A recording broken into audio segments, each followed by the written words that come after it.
Komponen pada komputer. Komponen pada komputer dibagi menjadi 3 macam. Yang pertama adalah hardware atau perangkat keras. Contohnya CPU, VGA, RAM, modem, keyboard, dan mouse. Yang kedua ada yang namanya software atau perangkat lunak. Contohnya Microsoft, Visual Basic, Windows, Linux, dan lain-lain. Yang ketiga adalah brainware atau user. Contohnya administrator, operator, dan teknisi komputer. Terkaitan antara ketiganya. Ketiganya merupakan komponen yang sangat penting untuk membangun sebuah komputer agar memiliki fungsionalitas. Brainware atau disebut juga sebagai pengguna memerlukan software untuk menerjemahkan bahasa mereka ke dalam bahasa mesin yang kemudian akan dijalankan oleh perangkat keras atau hardware.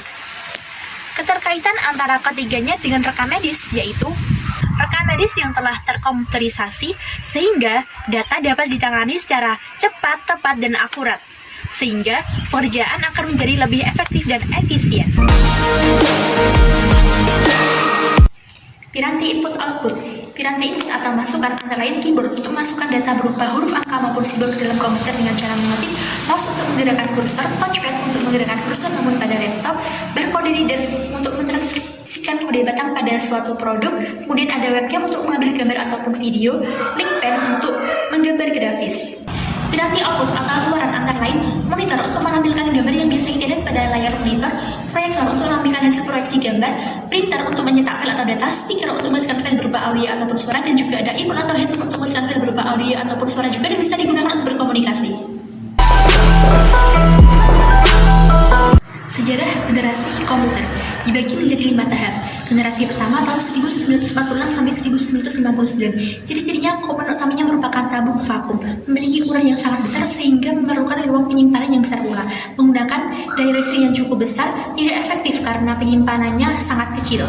Generasi kedua, yaitu tahun 1999 sampai 1965. Ciri-cirinya komponen utamanya merupakan transmitter. Ukurannya sudah cukup kecil dibandingkan di generasi pertama, penyimpanannya pun juga sudah cukup besar, dan kemudian daya listrik yang digunakan juga cukup hemat dan menggunakan bahasa pemrograman. Generasi ketiga, yaitu tahun 1965 sampai 1971. Ciri-cirinya komponen utamanya merupakan ICS atau Integrated Circuit. Komputer sudah bisa berkomunikasi dengan komputer lainnya, harga lebih terjangkau, penyimpanannya juga cukup besar, dan juga kecepatannya juga lebih besar. Generasi keempat, yaitu tahun 1971 sampai sekarang. Ciri-cirinya komponen utamanya merupakan mikroprosesor, telah diciptakannya berbagai peralatan seperti mouse, keyboard, dan juga diciptakannya laptop. Kemudian menggunakan LSI dan kecepatan dan daya penyimpanan juga sudah cukup besar dan tinggi. Generasi kelima, yaitu pada masa sekarang sampai yang akan datang. Pada tahap ini komputer masih mengalami masa perkembangan dari tahun ke tahun sehingga fitur-fitur yang dimiliki juga semakin maju setiap tahunnya. Ini dipelopori oleh Jepang, menginginkan komputer seperti layaknya manusia, bisa mendengarkan maupun berbicara, bisa merasakan interaksi dengan manusia, dan menggunakan kecerdasan buatan, namun masih menggunakan LSI juga. Sistem operasi. Sistem operasi merupakan sebuah perangkat lunak sistem yang mampu mengelola sumber daya dari hardware dan software sehingga dapat digunakan dengan baik untuk proses interaksi dengan user atau pengguna.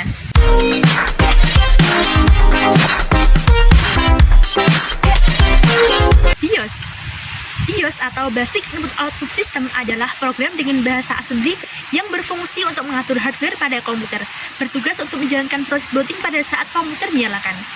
Fungsi BIOS diantaranya adalah mengatur konfigurasi dasar pada komputer, memberikan informasi dasar pada komputer, dan menjalankan perintah POS.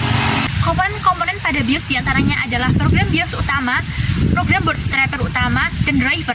Macam-macam BIOS antara lain Intel, Acer, Asus, Ali, dan masih banyak lagi.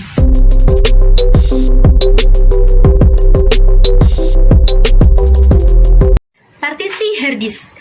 Partisi harddisk merupakan sebuah metode atau cara untuk membagi harddisk pada komputer menjadi beberapa bagian dengan tujuan agar pengelolaan data lebih efektif.